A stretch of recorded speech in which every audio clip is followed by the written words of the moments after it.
The fluorescent lights in the family courthouse hummed with an oppressive drone as Marcus Williams sat alone on the wooden bench, his calloused hands trembling slightly as he clutched a manila folder containing every document that could prove he deserved to keep his daughter. The marble floors echoed with the sharp clicks of expensive heels and polished dress shoes, but Marcus wore his only pair of work boots, still stained with motor oil despite his best efforts to clean them the night before. His lawyer had canceled that morning, citing a family emergency, leaving him to face the most important battle of his life completely alone.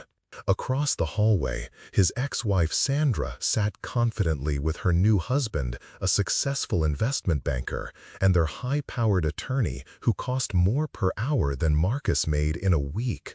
She wore a designer suit that probably cost more than Marcus's rent, her perfectly manicured nails tapping impatiently against her leather briefcase. Their whispered conversations and occasional glances in his direction made it clear they believed this hearing was just a formality. After all, what judge would choose a struggling single father working 2 jobs over a stable, wealthy household? The bailiff called out case numbers with mechanical precision, and Marcus felt his stomach clench tighter with each name that wasn't his. 8-year-old Emma was everything to him.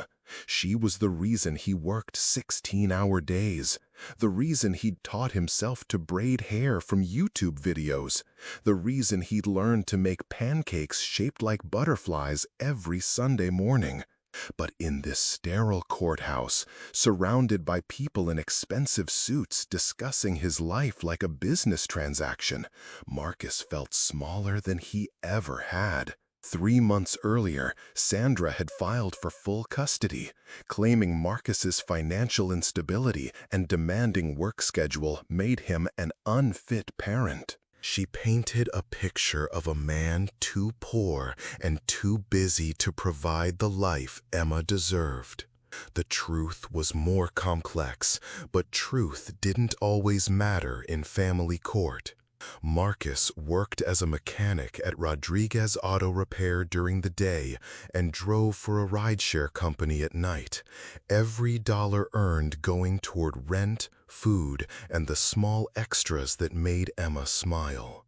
He'd sold his guitar, his father's watch, and every possession of value to afford even the consultation fees with attorneys, only to discover he couldn't afford their services for the actual hearing.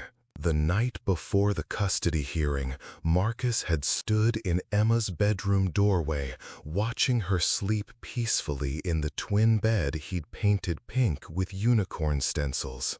Her drawings covered every wall, stick figures of a man and a girl holding hands under crooked rainbows, with "I love Daddy" written in purple crayon across the top. How could he explain to her 8-year-old heart that tomorrow a stranger in a black robe might decide she couldn't live with him anymore? How could he tell her that all his love, all his sacrifices, all their Saturday morning adventures and bedtime stories might not be enough in the eyes of the law? That morning, as Marcus had dropped Emma off at school, she'd hugged him extra tight, sensing something was wrong despite his attempts to act normal. "Promise you'll pick me up today, Daddy," she'd whispered against his chest. And Marcus had to bite back tears as he promised her something he might not be able to keep.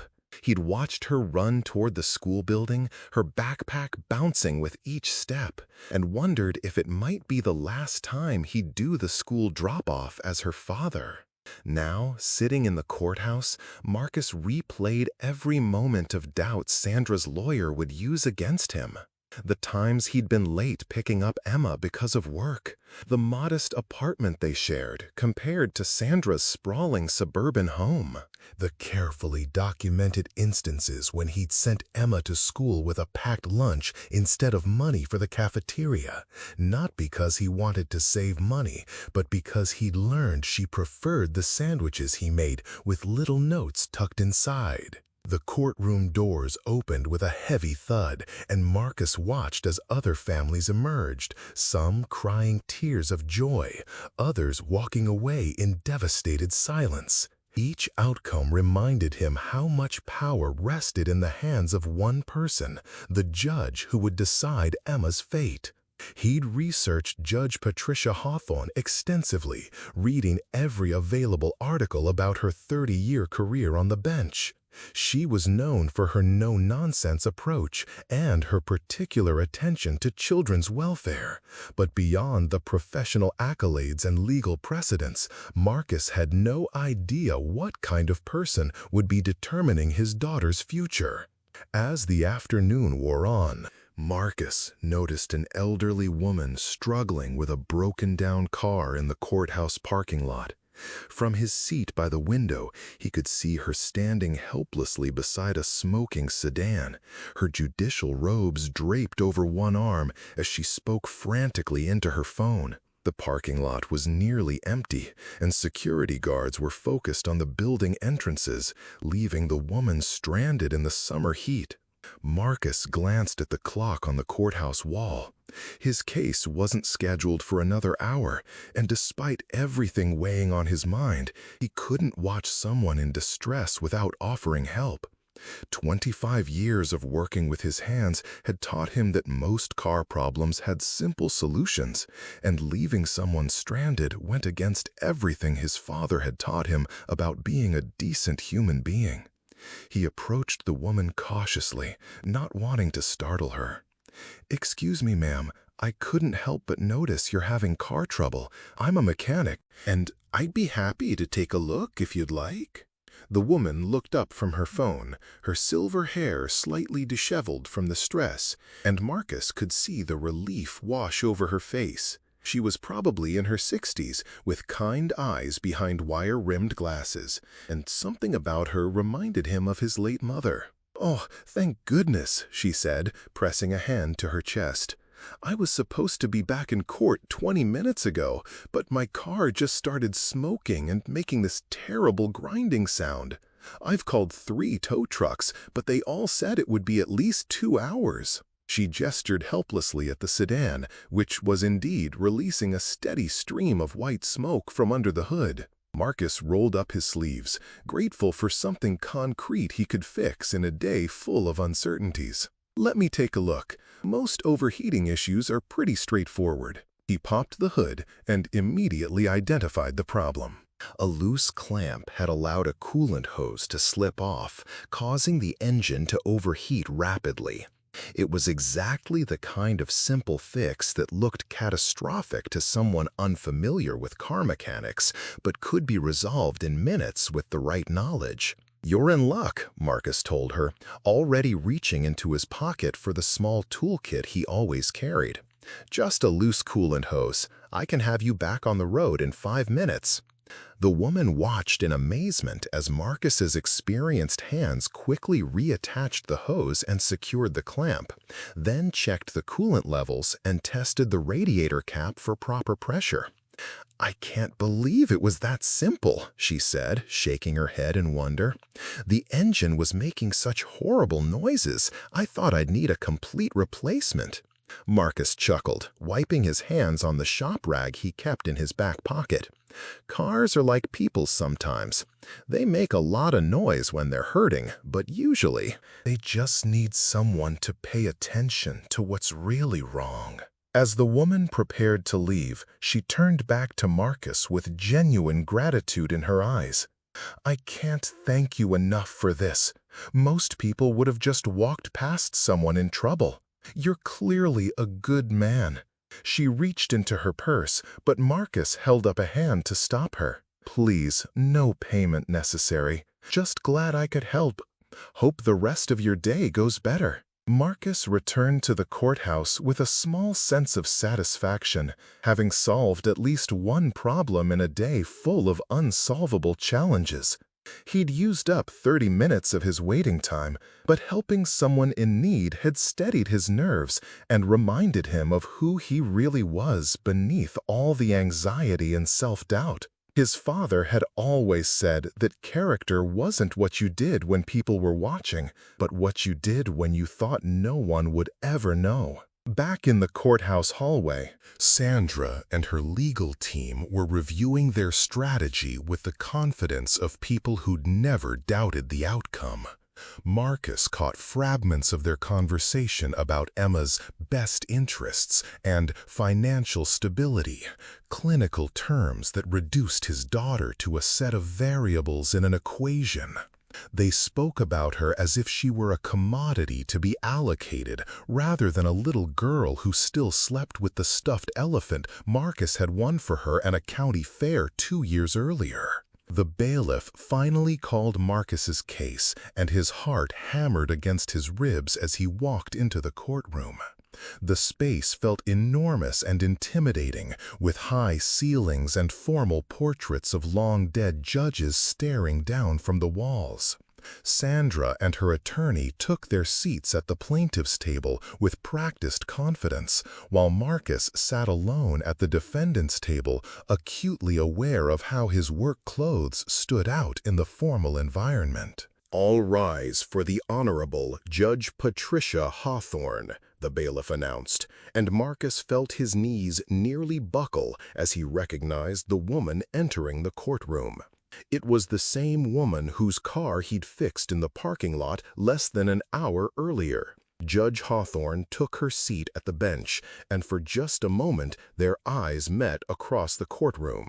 Marcus saw a flicker of recognition cross her face, but her expression remained professionally neutral as she reviewed the case files. Tell us in the comments where you're watching from, and if you've ever had a moment where a small act of kindness changed everything.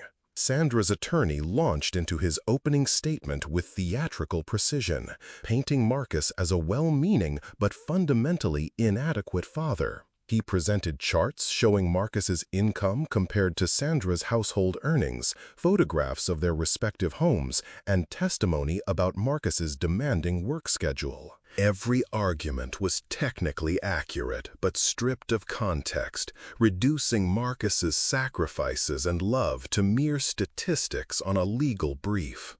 "Your Honor," the attorney concluded, "while we don't question Mr. Williams's affection for his daughter, affection alone cannot provide the stability, educational opportunities, and secure future that Emma deserves. My clients offer a 2-parent household, financial security, and the resources necessary for Emma's optimal development."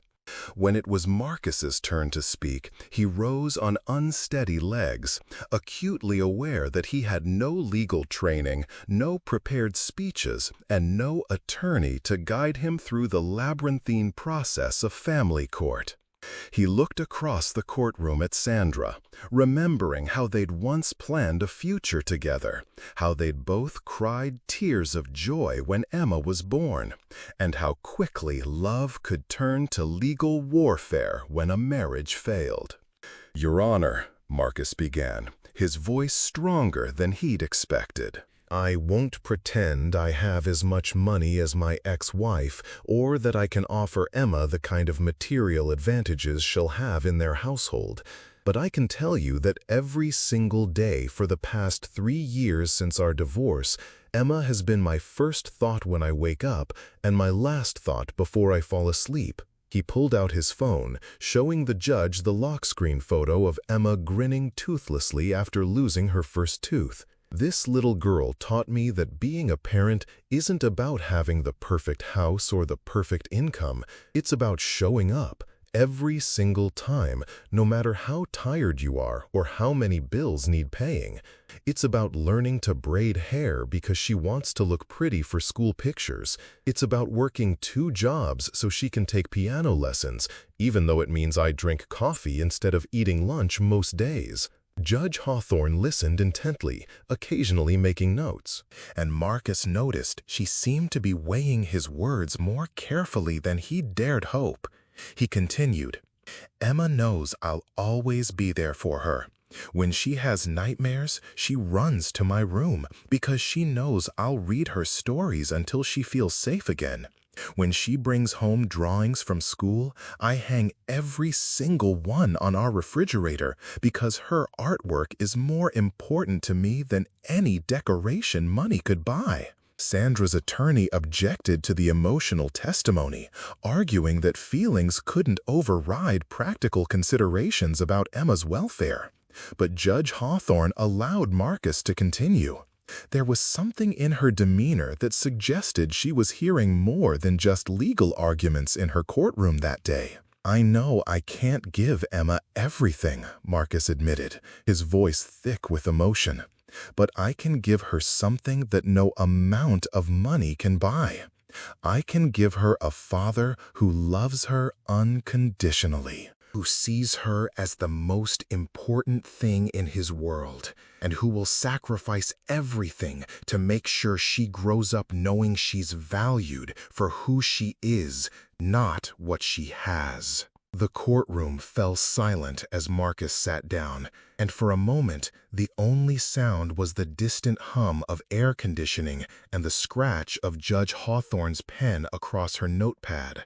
Sandra's attorney presented character witnesses and financial experts, building a compelling case for why Emma would be better served in their stable, affluent household. Every argument was logical, well-researched, and legally sound.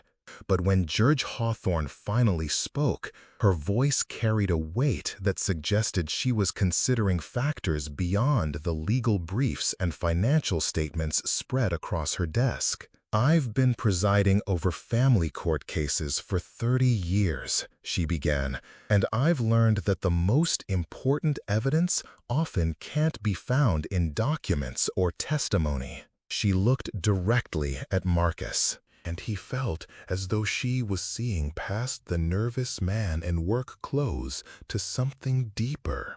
"This morning, I experienced car trouble in the courthouse parking lot. A stranger approached me when I was stranded and frustrated, and without asking for anything in return, he took time out of his own stressful day to help someone in need. That stranger was Mr. Williams." The courtroom buzzed with surprised whispers, and Sandra's attorney looked visibly shaken by this unexpected revelation. Judge Hawthorne continued, "Mr. Williams had no idea who I was. He had every reason to be focused on his own concerns, given the importance of today's hearing for his family. Yet, when he saw someone in distress, his first instinct was to help." Marcus felt tears burning behind his eyes as Judge Hawthorne's words sank in. The simple act of kindness that had felt like a small break from his anxiety had somehow become the most important evidence in his case. "Character," Judge Hawthorne said, her voice growing stronger, "is not demonstrated by financial statements or house square footage. Character is revealed in the choices we make when we think no one is watching. Mr. Williams showed me today that he possesses the kind of fundamental decency and selflessness that makes a good parent." She shuffled through her papers, but Marcus could tell she'd already made her decision. "While I acknowledge that Mrs. Hendricks can provide certain material advantages, I am convinced that Emma's best interests are served by remaining with her father. The bond between them is evident, and Mr. Williams has demonstrated that he prioritizes his daughter's emotional welfare above his own convenience." The gavel came down with finality, and Marcus felt his knees give out as relief flooded through him. Emma would stay with him. All the sleepless nights, all the financial struggles, all the fear and uncertainty had led to this moment of validation. He wasn't just keeping his daughter. A judge had declared that his love and dedication made him the better parent.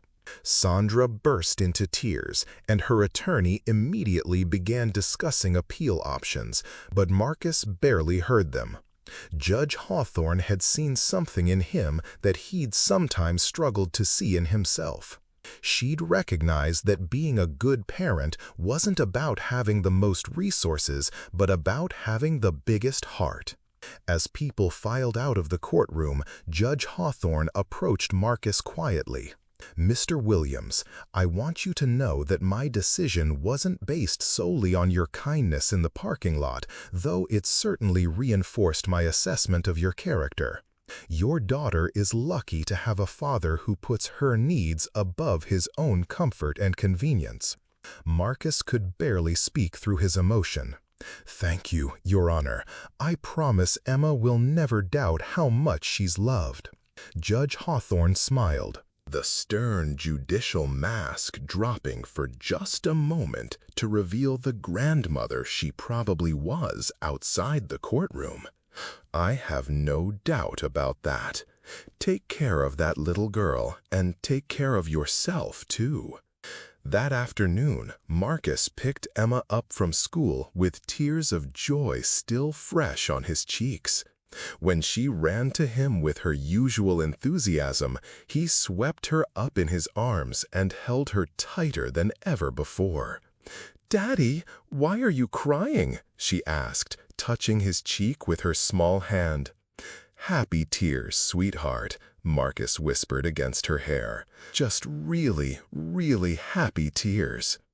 Emma accepted this explanation with the easy trust of a child who'd never doubted her father's love. And as they walked hand in hand toward their modest car, Marcus felt richer than any millionaire. Share if you've ever experienced something similar, or if you believe that kindness always comes back to you. That evening, as they ate dinner at their small kitchen table, Emma chattered about her day at school, unaware of how close she'd come to losing the life they'd built together.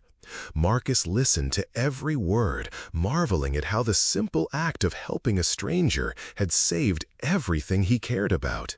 He thought about his father's lessons about character and kindness, and how those values had literally changed the course of his life.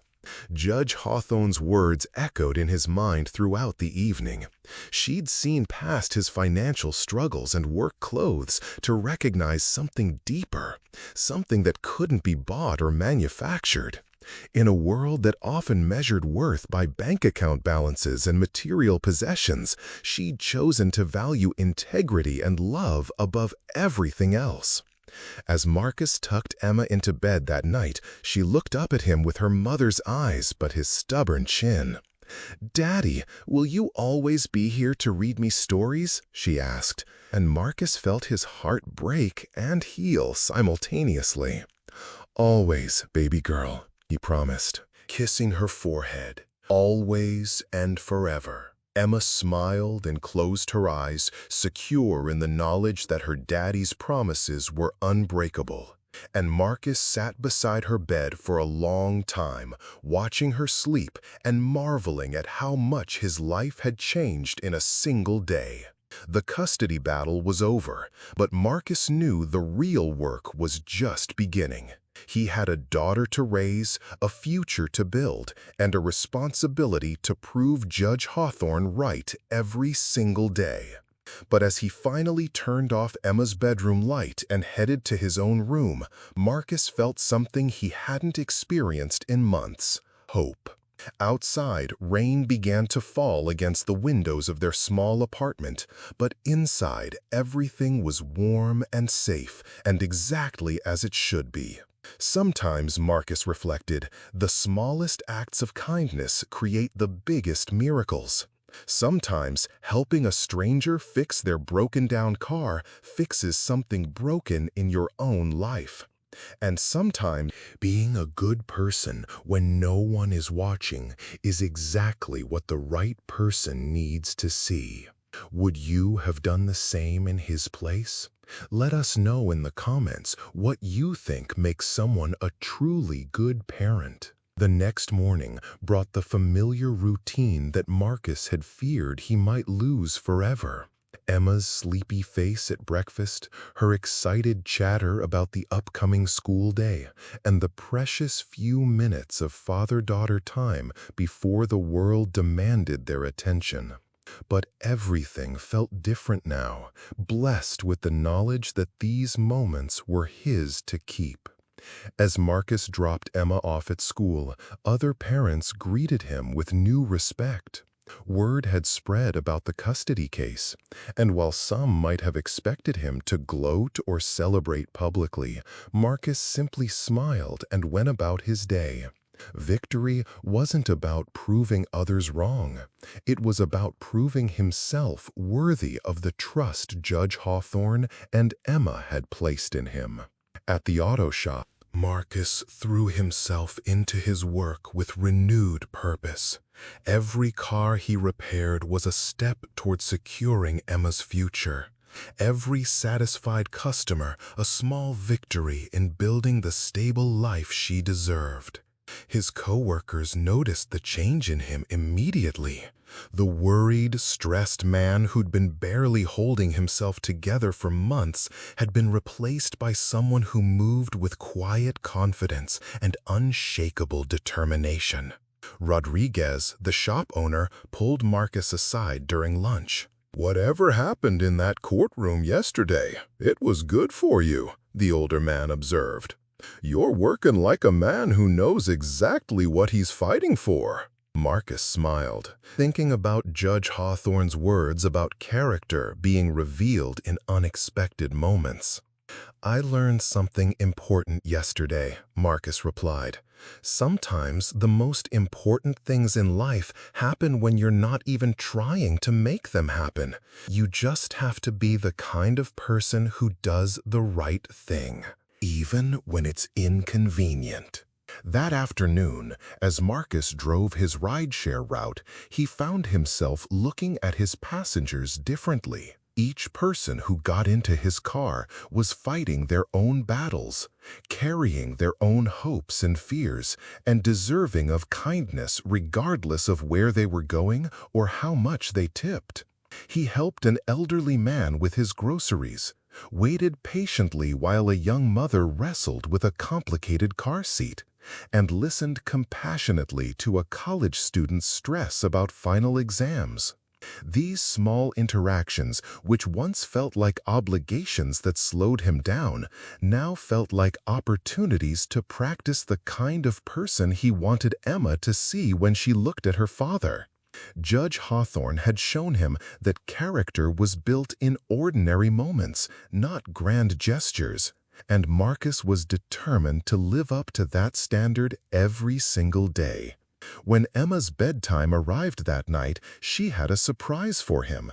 "I drew this at school today," she announced, pulling a carefully folded piece of construction paper from her backpack. Marcus unfolded it to reveal a crayon drawing of a man and a little girl standing beside a car, with the words, "My Daddy Helps People," written across the top in purple letters. "Mrs. Peterson said we should draw someone we admire," Emma explained seriously. "I told her about how you always help people fix their cars, and she said that makes you a hero." Marcus felt his throat tighten with emotion as he studied his daughter's artwork, seeing himself through her innocent eyes. "Do you really think I'm a hero, sweetheart?" he asked, and Emma nodded emphatically. "You help people every day, and you take care of me, and you make the best pancakes in the whole world. That's definitely a hero."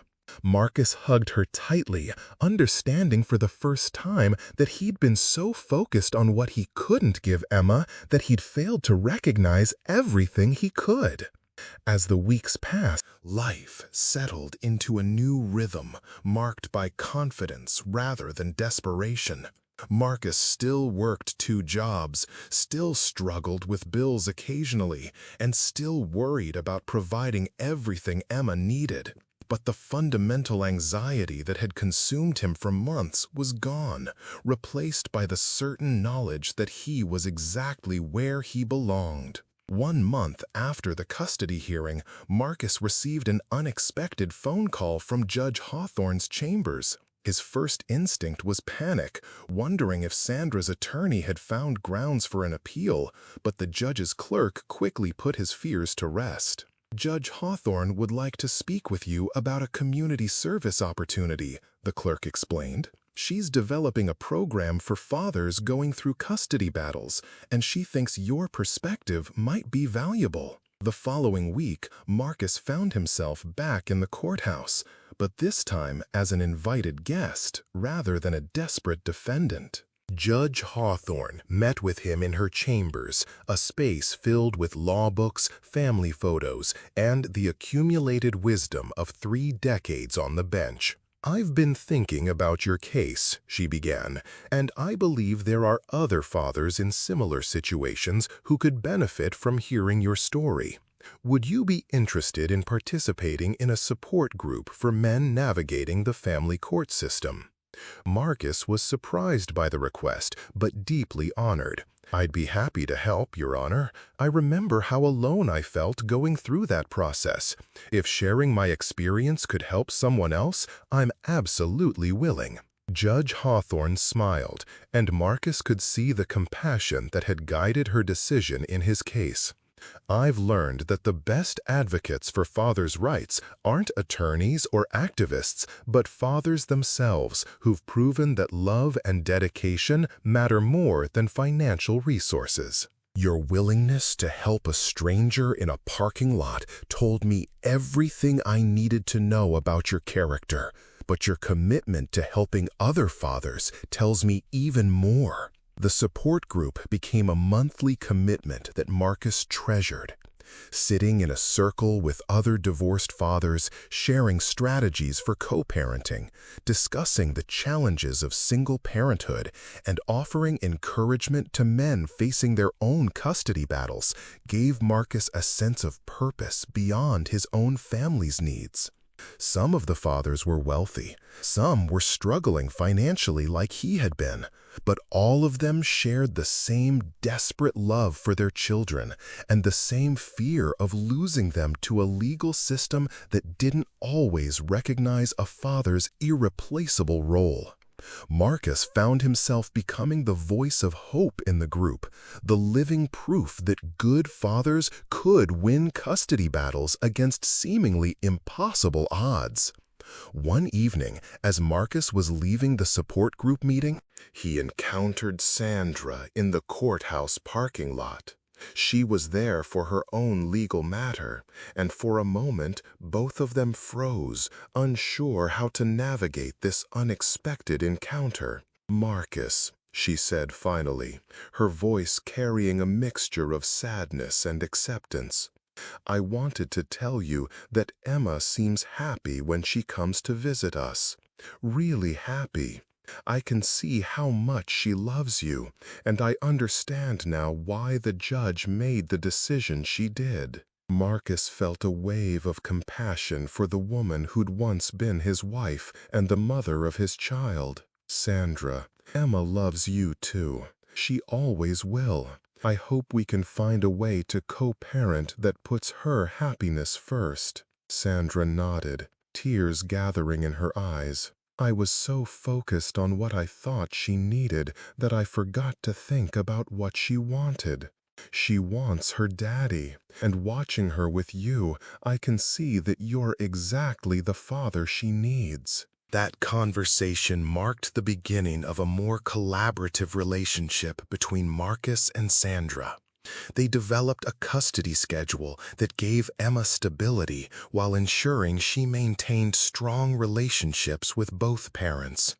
The legal battle that had once threatened to destroy their family had ultimately taught all of them valuable lessons about love, sacrifice, and what really mattered. As Emma's 9th birthday approached, Marcus found himself reflecting on the year that had changed everything. The custody hearing that had once seemed like the end of his world had actually been the beginning of a new chapter, one marked by confidence, purpose, and the unshakable knowledge that he was exactly the father Emma needed. The birthday party was a simple affair, held in their small apartment with homemade decorations and a cake Marcus had baked himself. Sandra and her husband attended, along with Emma's friends from school and Marcus's co-workers from the auto shop. Judge Hawthorne even stopped by briefly, bringing a thoughtful gift and staying long enough to see the joy on Emma's face as she blew out her 9 candles.